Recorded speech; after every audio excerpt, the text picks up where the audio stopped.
And then let's just find a nice comfy seat. Oh, let your eyes closed if that feels comfortable for you.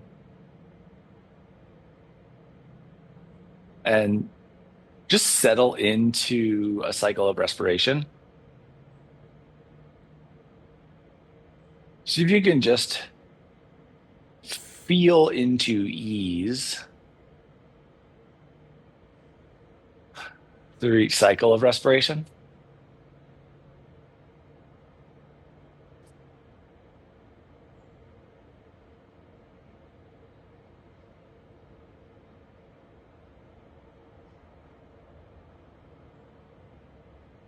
And then once you feel like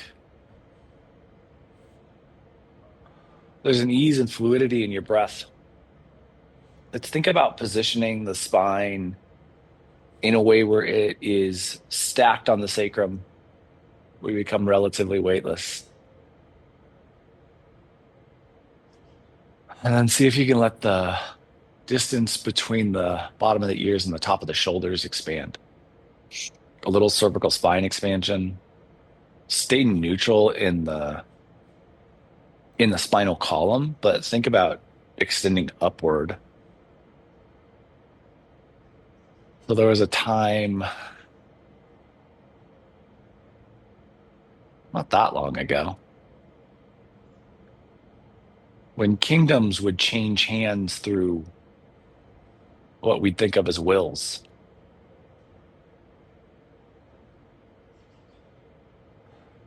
And this was one of those times.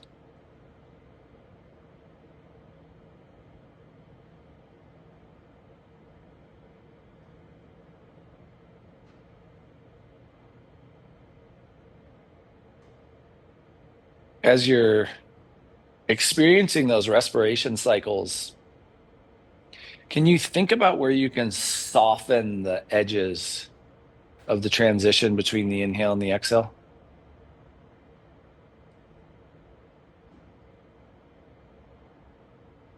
Almost so that the transition becomes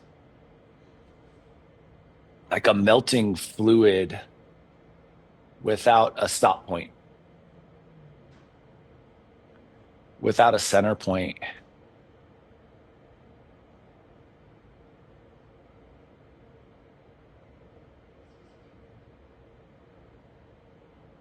We'll give ourselves just 30 more seconds here just to really feel into our cycles of breath.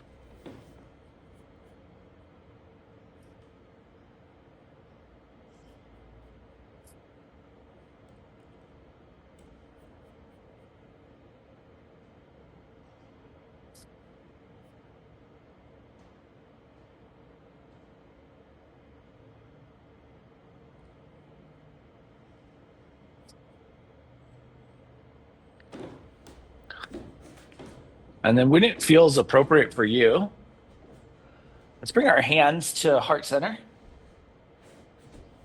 and interlace the fingers. So we craft that little lacing structure. And think about holding that butterfly in the hands like we did last week, if you happen to be there. And we're just going to press the arms straight out in front of us. A nice extension, humerus parallel with the floor. And then exhale and bring the hands back to heart center. Let the knuckles point towards the ceiling. And note how we get the shoulder girdle to reset here. So as you retract the arms, think about where the shoulder girdle is setting and see if you can relax back. Not just a scapular retraction, but really think about the placement of the humeral head or the proximal humeral head in relation to the center of the torso so that we get a broad width here. And then let's try to keep that width across the shoulder girdle as you inhale and extend the arms towards the front of the room or front of your space. And then exhale, hands retract, knuckles up, shoulder girdle expansion again.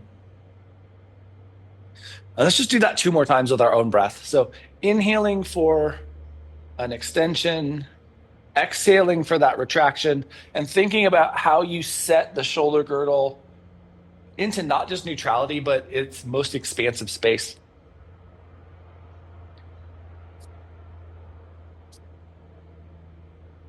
With no rush to be complete, but when you are, let's drop our hands palms up towards our thighs or legs, however we're seated. And think about creating a parallel line with the bottom of the chin and the floor. And exhale, we'll turn the chin towards the left. And then think about the lateral edge of your right shoulder, really pushing towards the lateral edge of your room. And we'll relax back to neutral. And then same thing to the second side. Let's do that big full head rotation on a neutral plane. And then think about expanding as much lateral expansion as we can offer the body here. And relaxing back to neutral. Suck our chin to our sternum. And as the chin tucks to the sternum, there's a little anterior collapse that's just kind of natural in the shoulder structure.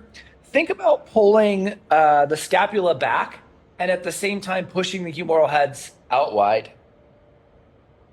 And then think about or experience the width at the base of the throat. And try to draw some respiration through the full length of the throat, noticing that the base is open. And because we have that chin tuck, we have some restriction at the top. Just feel that freedom and restriction in comparison to one another as we anchor here.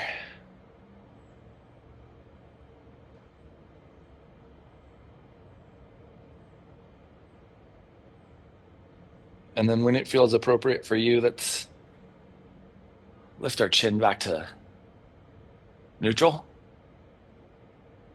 We'll extend our legs straight out in front of us for a little staff.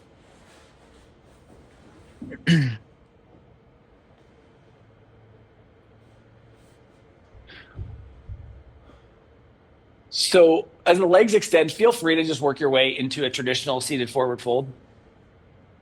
The goal here is going to be to get ourself into a forward folding position. Whatever that forward folding position is. Remember, the knees can bend as much as possible. Maybe we've consumed some significant carbohydrates around the holidays. So maybe the musculature is feeling pretty sticky right now. Instead of worrying about the distance of forward tilt, let's think about how we just experienced that respiration in our throat. Try to open the base of the throat, even as the top of the throat is restricted or potentially restricted, depending on your head positioning here. But assuming that your head has fallen, see if you can expand across the shoulder girdle so that you start to feel some space in the way you're respirating. And so this massive and grand Eastern kingdom had just inherited kind of what would be thought of as its largest rival. It wasn't, they were in conflict, but economically they were rivals in some ways, even though they had enough of a partnership, at least at the upper levels, to have now become one through the passing of a king.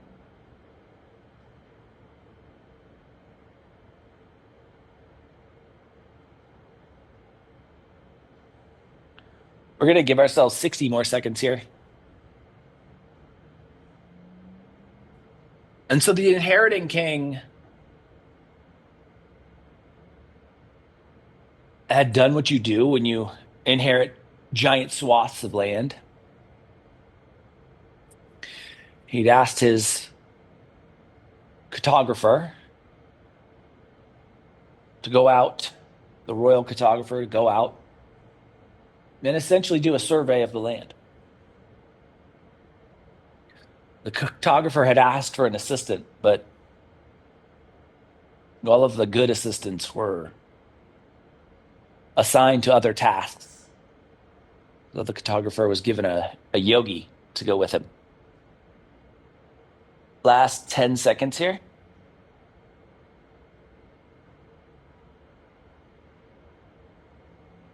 Think about that base of the throat expansion as you draw your last cycle of breath. And then when it feels appropriate, use an inhale to bring yourself back towards staff. Think about the verticality of your spine here. And note if you're anterior collapsing, most of us are going to get into a natural anterior collapse just because of the amount of time we spend on devices. See if you can broaden and expand and feel now full capacity to respirate through your throat without any restriction. And then let's bend our knees so the bottoms of the feet can come onto the mat. And look for a place that you can clasp on your legs that feels comfortable. So that could be the ankles, it could be the shins, it could be the knees. Theoretically, you could go bottoms of the feet on that lateral edge, but we're going to look to mobilize our spine a little bit. So you're just looking for a place that you feel like you can grip and be comfortable. With an exhale, let's round the middle of the back, tuck the chin, feel the tailbone kind of tuck underneath you as the back rounds, and get to the point where you're hanging on the arms, where the arms are actually like holding you here. Feel the full flexion of the spinal column. And then let's inhale, and we'll go sternum first. You can use the arms here to pull the legs a little bit wider. Chin lifts, sternum leads. Try to feel the full expression of extension here in the spinal column. And then exhale and reverse. Really think about how you're going into that flexion and how you want the middle of the back to be the apex of the arch.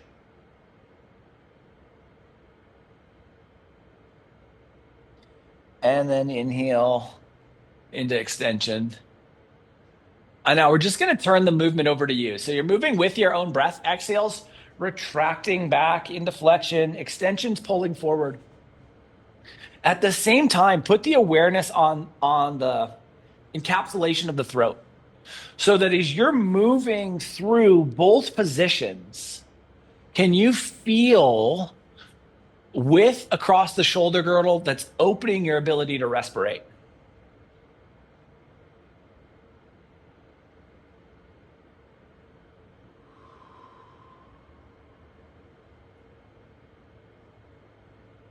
Think about how the scapula are playing in both of these shapes. As the scapula are floating along that structure of the rib cage, as you're pulling yourself forward, they're squeezing together. And as they squeeze together, there's almost a compensatory expansion of the shoulder girdle. And then the opposite is happening as you're going back, right? Scapula are going wide, and that's helping for that anterior collapse. So you really have to be strong in this back shape, energizing the scapula laterally so that we get that big, full capacity to breathe. The next time you come back to neutral, let's just extend our legs and one last time, reach into a forward fold. And I'm pretty confident this is going to be the very last fold of class. So as you're here, maybe you give yourself some repositioning, some wiggles, try to find that last little bit of expansive space.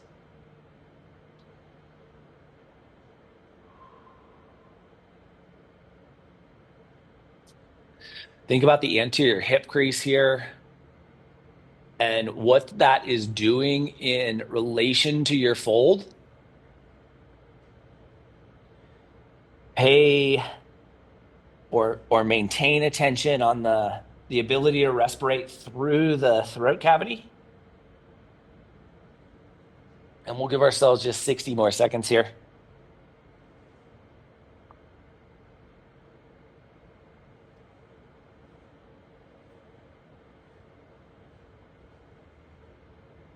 So the cartographer was not thrilled that a yogi was being sent with him. And as they set out on their journey, there was at least the advantage of the yogi being quiet.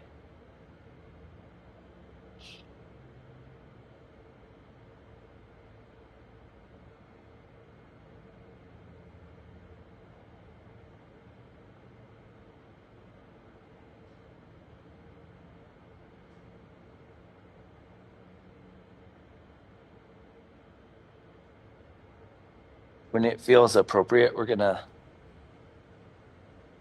bring our spine to vertical. Let's grab our blankets or towels here. And we'll go from a shelf fold to a hot dog fold on both of them. Shelf fold, hot dog fold. And we're looking to create kind of a bolstered depth. So if you know that your blankets or towels are a little bit less thick, then you could double fold on one or both to get a little bit more height. And we're going to place that underneath the knees. The goal here to just take a little pressure off of the legs. It does not have to be a lot, but just take a little pressure off of the legs. And then let's release ourselves onto our spine.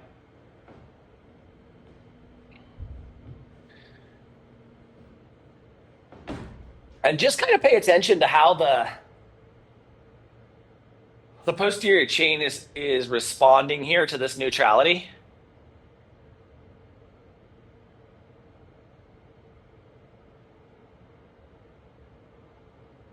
We didn't do a lot of posterior chain work. And yet, the work we did do, we had extracurricular focus on shoulder girdle width. And that oftentimes translates into more tension in the system. So as you settle here, just note if the body feels like it's done a little more expanding than you maybe expected.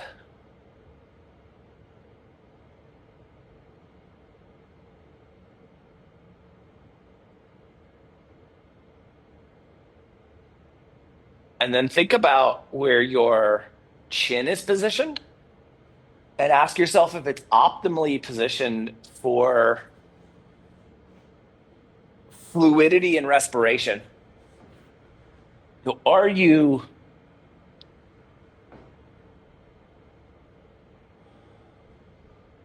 experiencing the easiest capacity to respirate as you could offer yourself?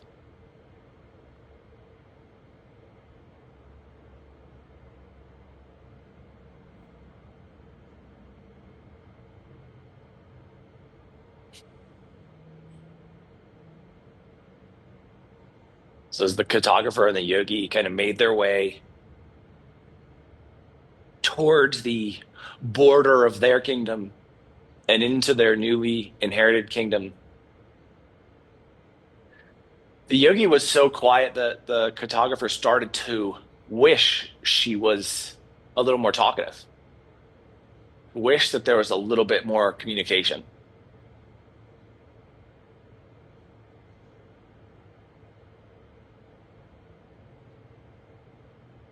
So he started to ask her questions. And he started with, what made you volunteer for this? This doesn't seem like a yogic journey.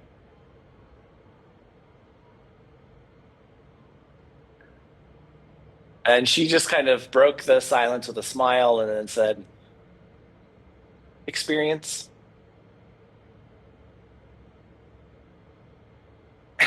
And the cartographer was like, in his head, he's just thinking like, oh man, of course. And at the same time, he's thinking like, that's the end of this conversation. Like I tried to get this going, and that's as far as I could get.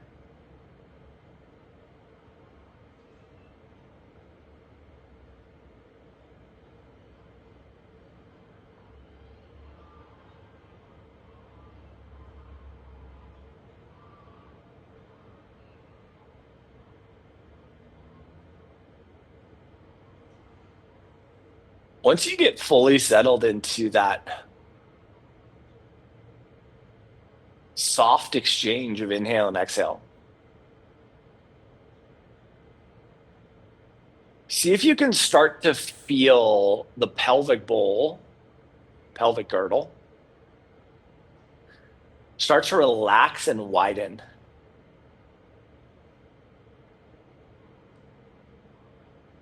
Think about the mirroring, the broadening of the shoulder girdle that we did. But instead of pushing into width, we're just relaxing into width.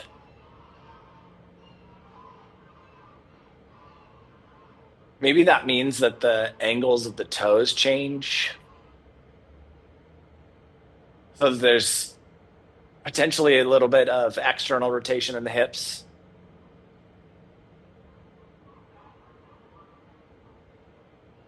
But just see if you can get the pelvic bowl to relax and then see what happens in the anterior chain of the lower torso in that lumbar region.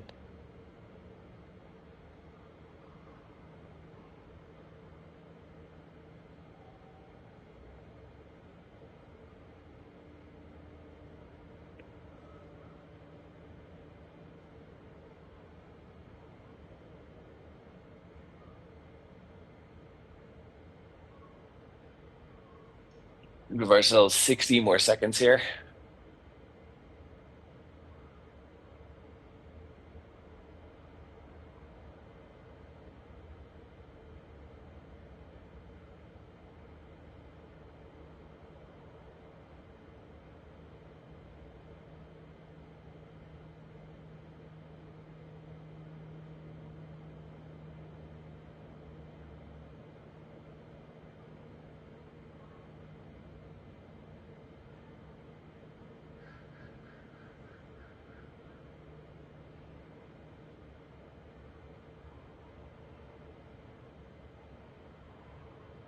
Fluid, easy transitions between your inhale and exhale. Width across the hip girdle.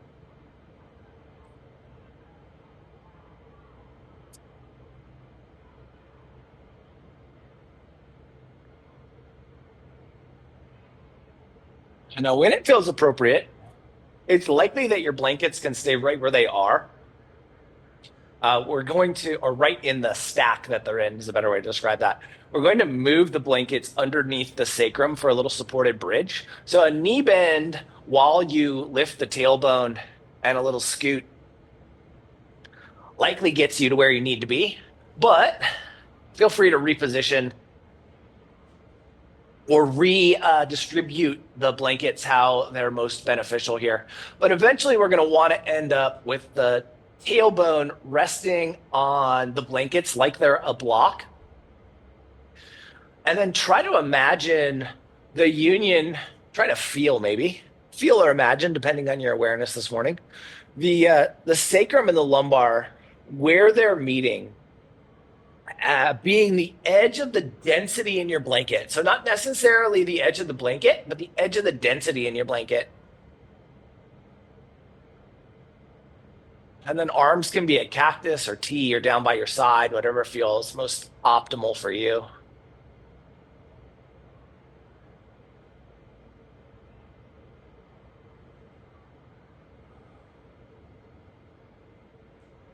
This is one of those positions where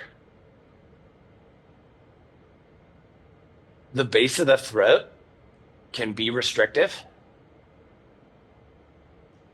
Think about elongating the cervical spine in a way that alleviates any potential restriction at the base of the throat. So you can be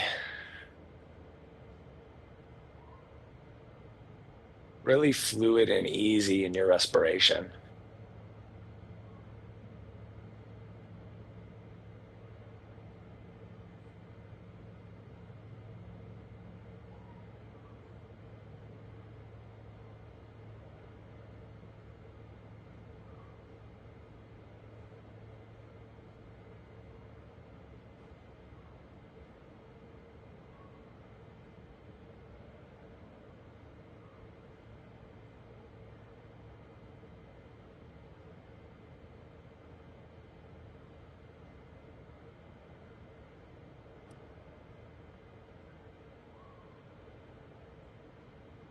Eventually, the two explorers, let's call them, come to this bridge, and it's rickety and old. The planks of the bridge itself are askew in places. The cartographer kind of checks his royal maps. He says, "Aha, we're here at Central Bridge."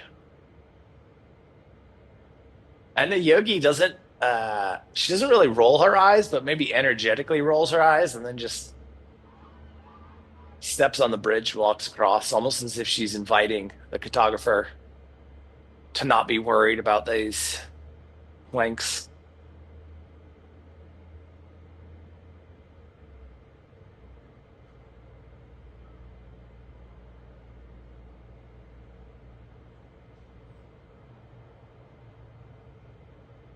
And as they cross the bridge, they're deep now into this new land, a land that neither of them had ever visited before. Flora is different, fauna is different,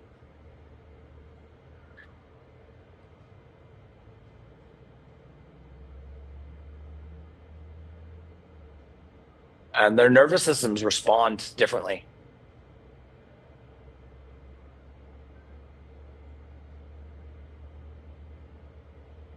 Photographer seems to be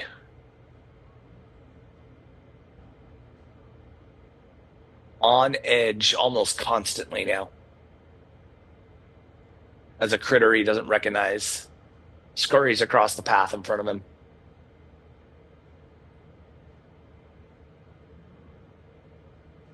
And the yogi, she's not exactly relaxed. She's elated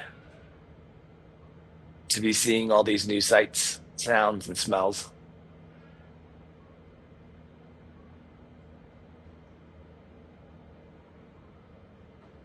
We'll give ourselves about 60 more seconds here.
It feels appropriate for you.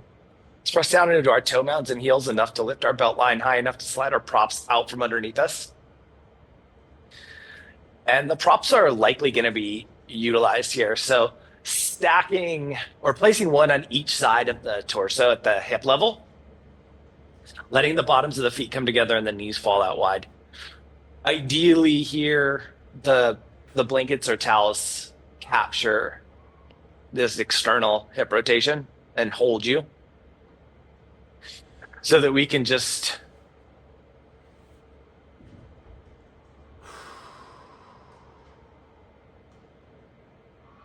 settle more deeply. Spada Sukhasana, supine butterfly, is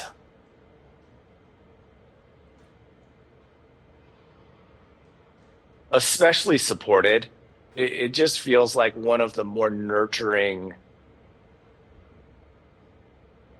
shapes we can get ourselves into. And so to be here, nurturing your body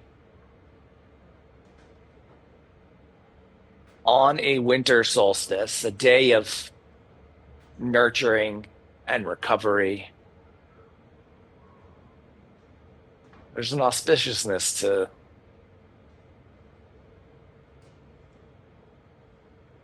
this experience.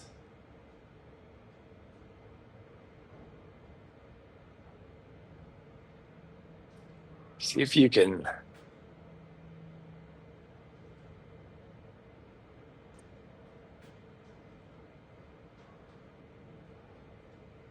relax in to this experience here, this deeply restorative, recharging experience here.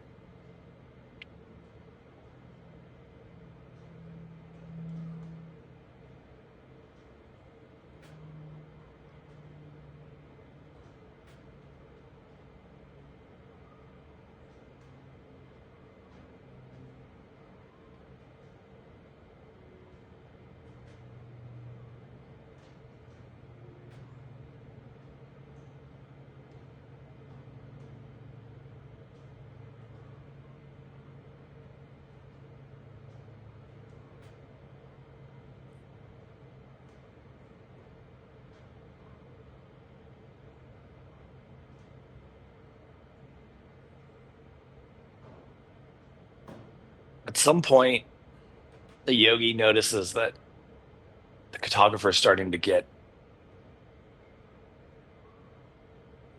agitated, not just by the surprise critter every now and then, but by something in his documents. Every time that they stop to take a little break, have a little water, maybe a snack, or just rest and recover,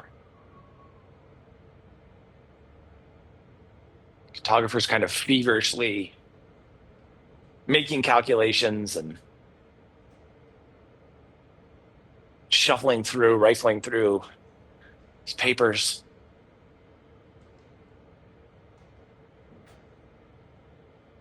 The yogi just kind of quietly notices this.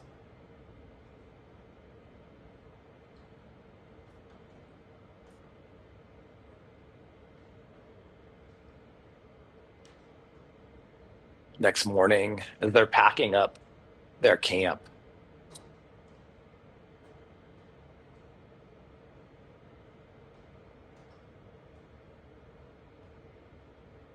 the photographer points out to the distant horizon. She says, "What's that?" And they're in this great plateau region. So the visibility is and has been quite good. Miles and miles in any direction. But way out on the horizon, there's something. Everything's gone white.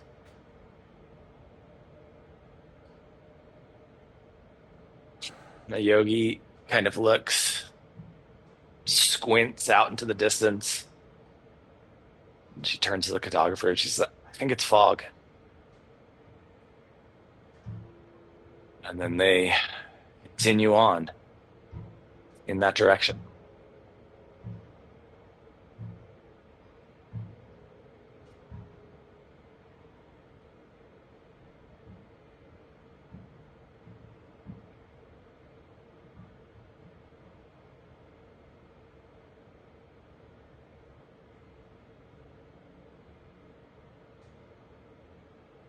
Every time they stop, the yogi sees the cartographer looking out at this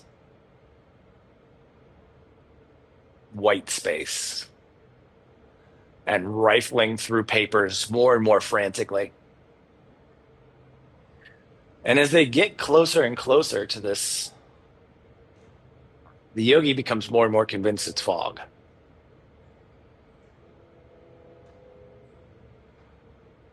The cartographer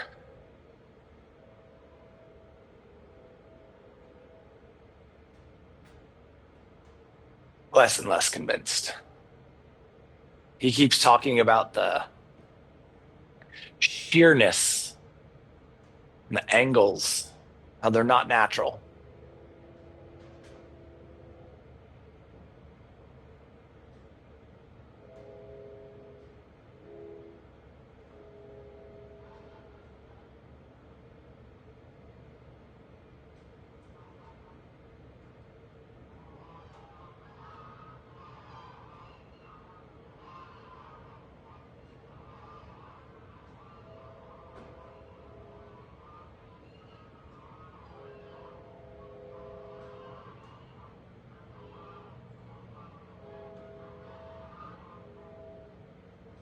Just see if there is anywhere in your body that could relax more here. That could be more at ease here, more receptive to the capacity to restore, to recover.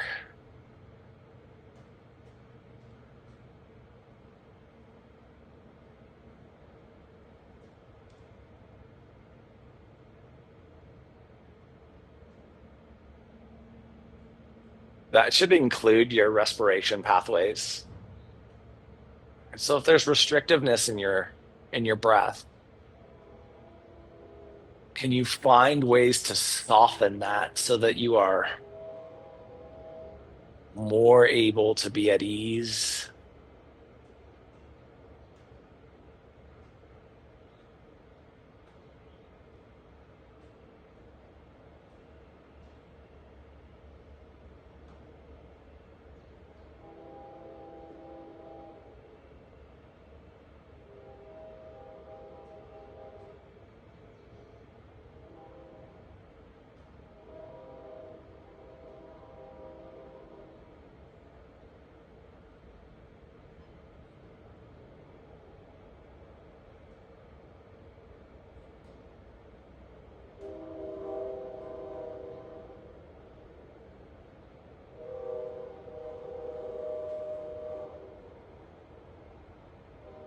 We'll give ourselves about 60 more seconds here.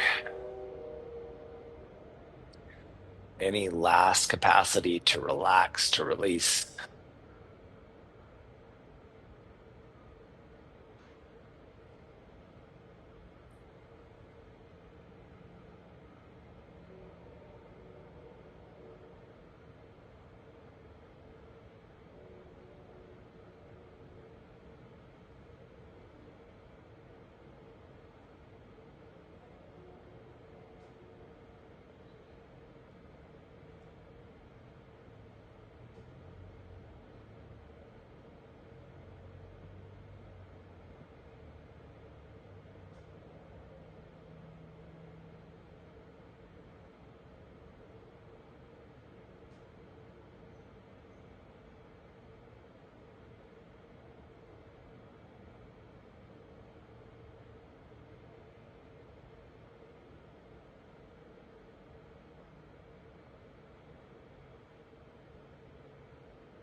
And it feels appropriate for you. Let's bring our knees back to neutral. And as you go from this big, long external rotation to a neutral placement of the thighs and the hips, can you feel the integration of the spine, of the lumbar into the lower half of the body, sitting neutral? And you may or may not want the blankets to be where they are. We're going to work into some twists here. So if you like your twists a little deeper, you can move those blankets. If you feel like staying with some support here might be advantageous for recovery, then I hope you'll keep the blankets where they are. Let's exhale and let both knees fall to the left.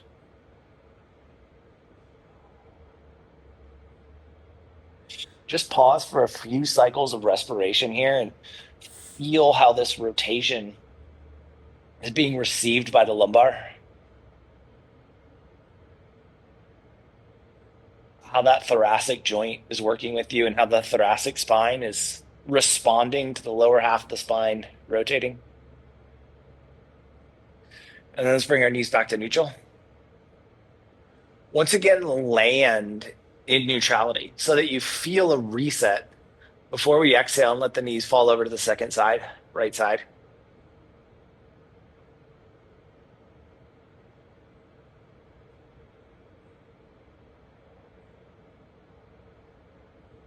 And then when you feel balance left to right, we'll bring our knees back to neutral and reset. And then for a moment, we're just going to explore dynamically. At the same time, every time you come to neutral, make sure you land there. Make sure you're fully reset. So just let your exhales carry you into a rotation and your inhales return you to neutral.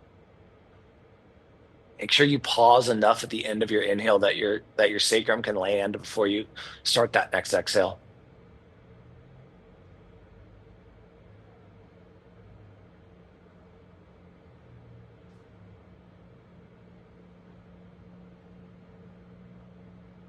So the closer these two get to this wall,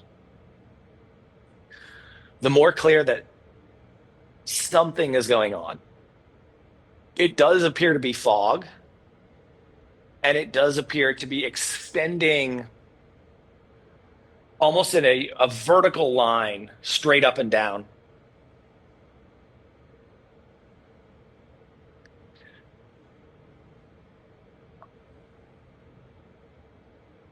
As they get closer and closer, the cartographer is getting more and more frightened, visibly frightened. Eventually, he stops, maybe 10 feet from this wall of fog. The yogi goes up to it, and she places her hand out, almost like she's patting the perimeter of something. The photographer gets in his bag and starts rifling through papers.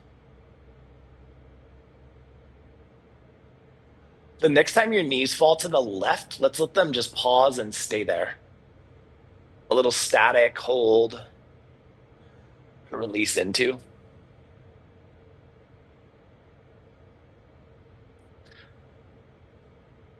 And the photographer looks up and sees that the yogi is reaching out into this fog, and he snaps at her and says, "Don't touch that. We don't know what it is."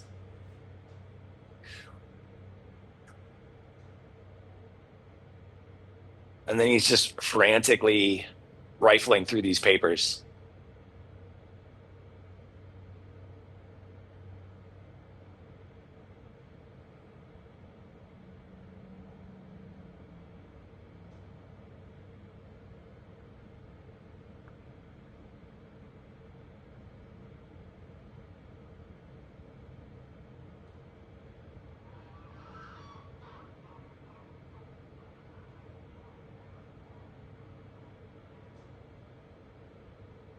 Think about how the end of your exhale allows for a physical release in your body to let you relax more deeply into this twist.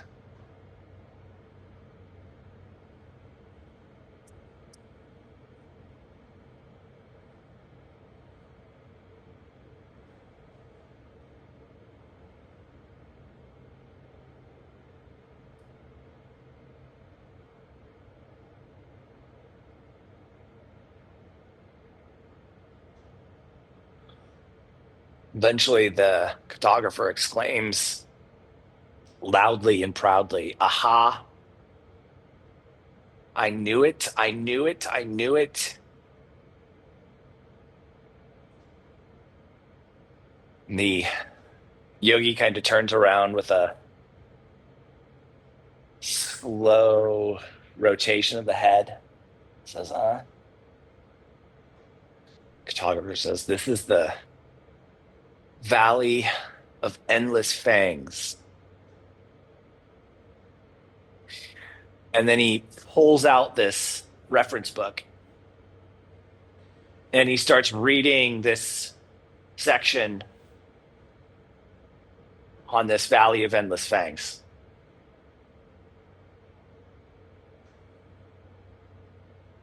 And it starts by saying that the wind in this valley is known to be so ferocious that it has the capacity to crush human bones. And that even if you somehow made it through the wind at the bottom of this valley, the ground is literally full of vipers. Vipers that don't live anywhere else in the world, that have the ability to hypnotize and have one of the deadliest poisons known to man.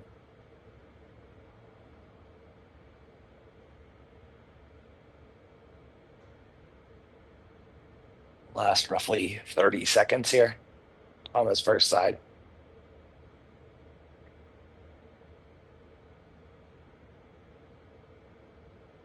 Photographer says,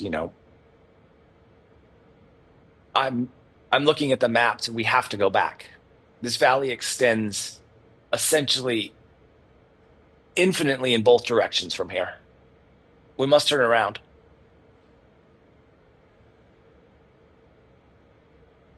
And the yogi goes back and just turns towards this wall of fog and closes her eyes.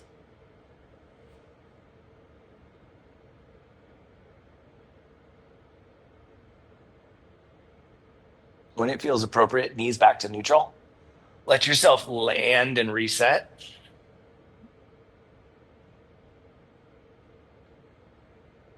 And we'll exhale and let the knees fall to the second side, the right side.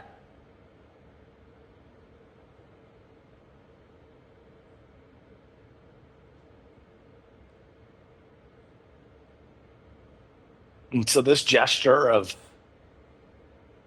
ease really sets the cartographer off. He raises his voice and screams at the yogi, "Did you not hear me? We need to turn around and we need to leave now." She doesn't open her eyes. She just sits there in perfect stillness, listening.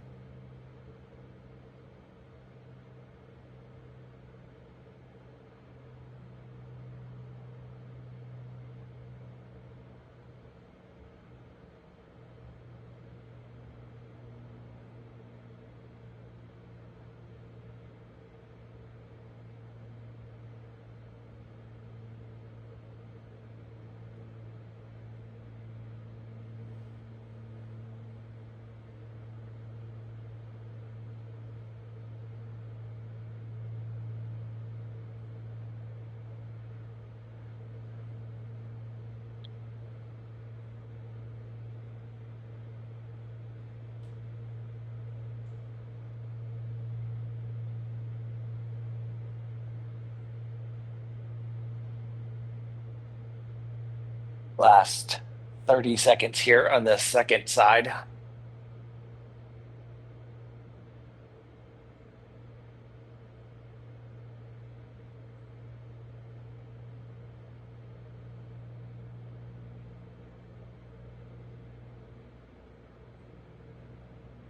This like quiet hush settles over the two of them.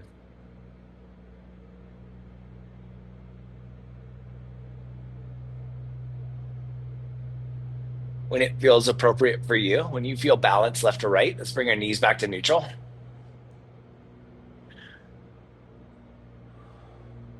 We'll ask ourselves if there's anything that we might want, that we might need, that we might benefit from prior to Shavasana. If there is, let's offer that.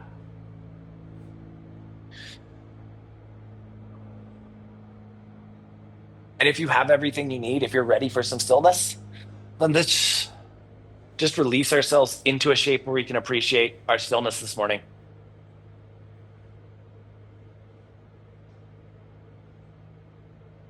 And so as this stillness settles into the space around this yogi and this cartographer,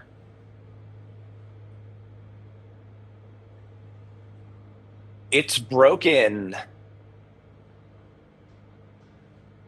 in this simultaneous action, almost as if the two have this energetic connection in this moment. At the exact same time, the yogi steps forward into this fog. The cartographer screams out and reaches for her, "No." And she disappears.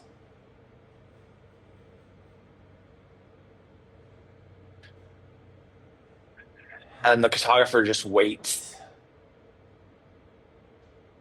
trying to listen to see if he can hear her, maybe a scream or a breaking bone, the sound of a viper, but he hears nothing, and eventually night falls.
The sun rose the next morning.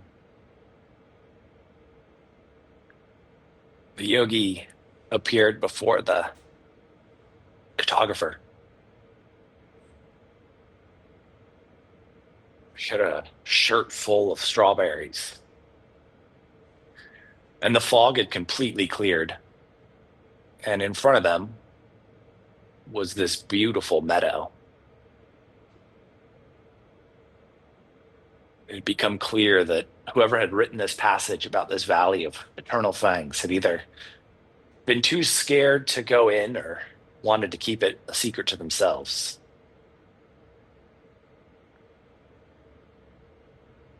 We'll start to bring some movement to our fingers and our toes,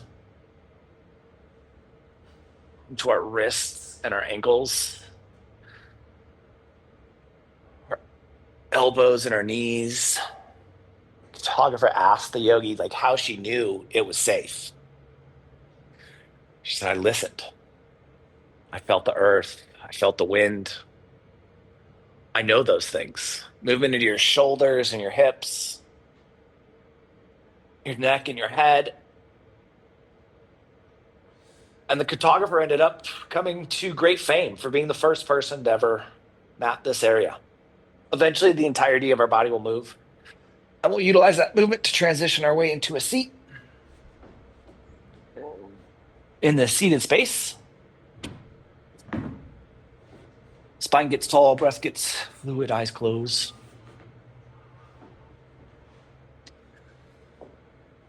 Feel that ease of respiration in your throat. And we'll inhale our hands together at heart center.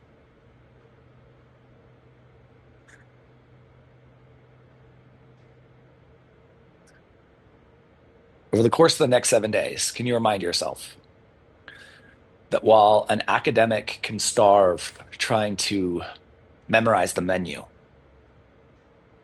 a mystic will never experience that fate as they experience the food? And see how that impacts your experience.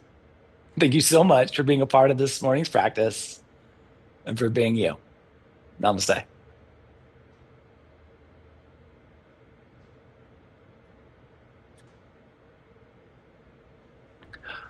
Happy Sunday, guys. Happy solstice. Happy holidays. Happy Christmas. I hope you have a beautiful rest of your day. If I see you tomorrow, have a beautiful day. If I see you in the new year, have a beautiful rest of your year. Love the heck out of you. See you soon. Mwah.